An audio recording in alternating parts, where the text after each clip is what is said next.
Hey everybody, welcome to Blessed Leaf Daily. It's good to be with you again today. I am smoking the Herrera Esteli. And for those of you who have had this is a very nice, to me it's kind of more of a mild smoke, but it's categorized as kind of a medium cigar. My palate calibration is it's a little bit light and mild, but good tasting cigar, and look forward to smoking it today and getting right into it. Today I have a very unique topic I want to talk to you about, and it's something that we're going to be talking about in the next few installments of Blessed Leaf Daily, and it's a message called the Unknown God.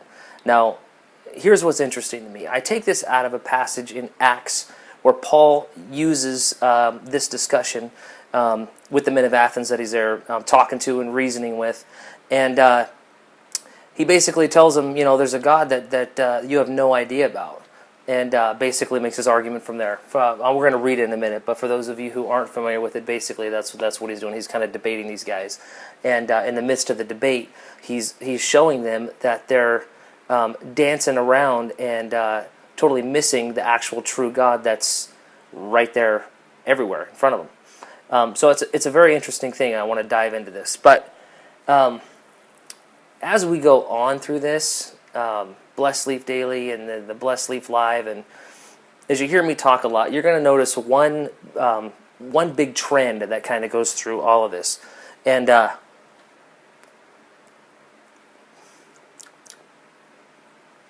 nice.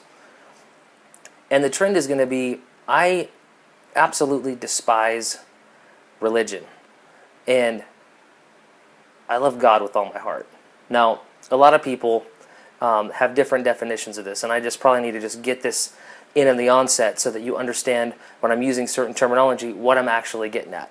Some people think that God and religion are synonymous, and a lot of times when people find out that I've had a pastoral ministry background, sometimes it makes them uncomfortable because they say, well, I'm not real religious, and it's funny because I tell them, well, I'm not either, and kind of freaks them out because they think that God and religion go together when they really don't.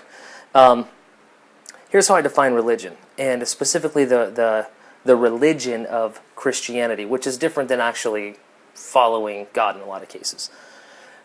Religion is all the man-made rules, standards, traditions, protocols that men add to the Scripture or take away from the Scripture. That is what I would classify as religion. It's man's attempt to set his own standard of righteousness.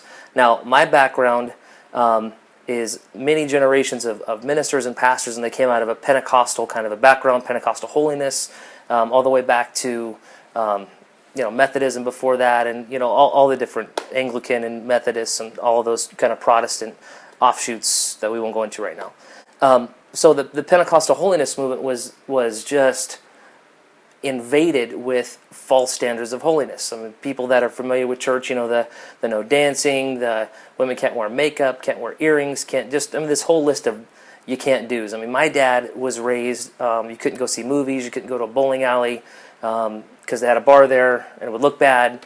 Can't play cards, can't play with dice, just a bunch of just dumb rules that were the standards of righteousness. And it's a man-made rule. Someone down the line said it's a sin for someone to play with dice because people use those to gamble. Well, obviously that's a man-made rule. It's nowhere in the Bible that says thou shalt not play with dice. Specifically on that, what's kind of funny is that it was that they cast lots for Christ's clothes, and therefore dice are a sin. Just, I don't know how they picked the disciple that Judas replaced. Says they cast lots for it, so I don't know how you would jive those two together, but anyway, I'm getting off track.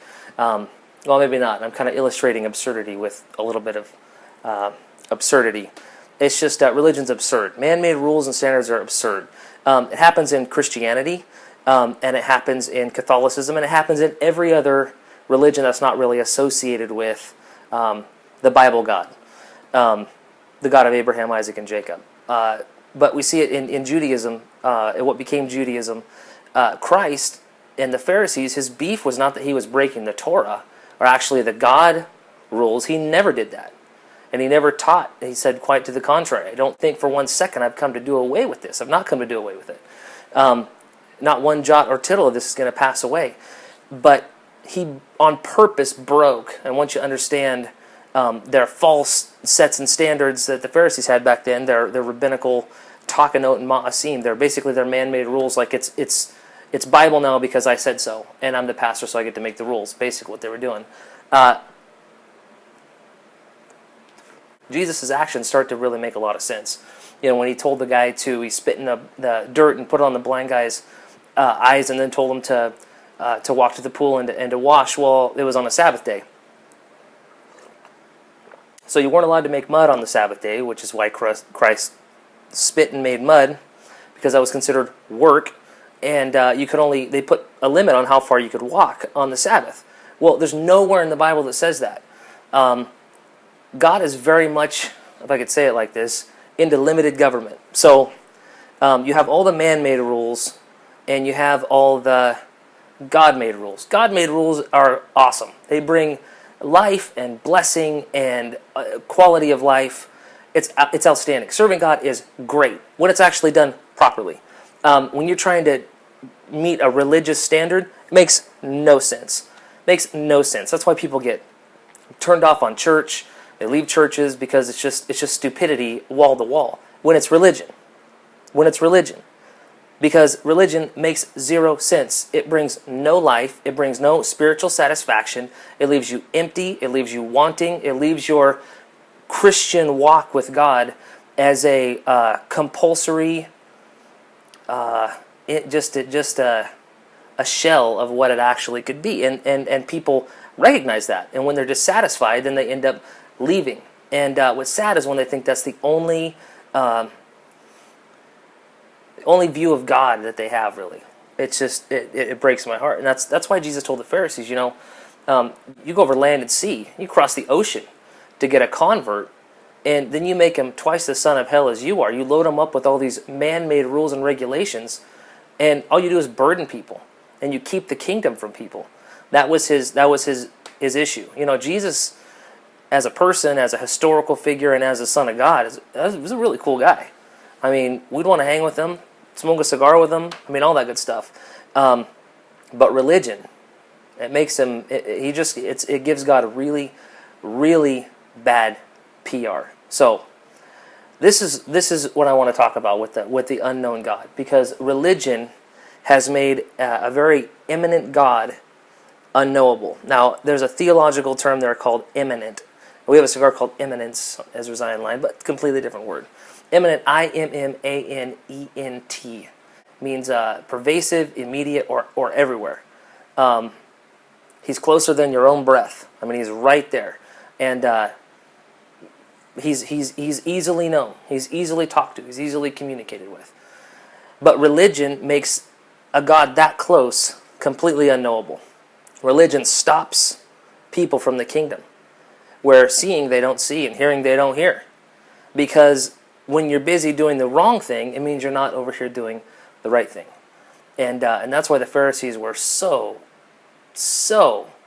angry with Christ, and why they argued, and why Christ basically made an open spectacle of them so many times in the Scripture, because he was tearing down their stupid, absurd religious rules that they made up and then put on people, and basically kept them from really knowing God. So let me read this to you out of Acts 17. This is verse 22 through 23. Then Paul stood in the midst of the Areopagus, if I said that right, and said, "Men of Athens, I perceive that in all things you are very religious." Key word, religion. Man-made rules, man-made standards, man's standard of righteousness to earn their way up to God. You're very religious. "For as I was passing through and considering the objects of your worship, I even found an altar with this inscription, to the unknown God. Therefore, the one whom you are worshiping without knowing, him I proclaim to you." So here's what's interesting. You have very religious people, completely unaware of the true God. Completely unaware of the true God. We're going to come back tomorrow and finish this up. This is going to be a multi-part series. So come back tomorrow and watch this. Before you do, though, I as you're smoking your cigar, get on your iPhone, get on your computer, make sure to follow us on Twitter and Instagram. Our handle is at blessed_leaf. It'll be right here on the screen. And enjoy your cigar, and we'll see you again soon. God bless.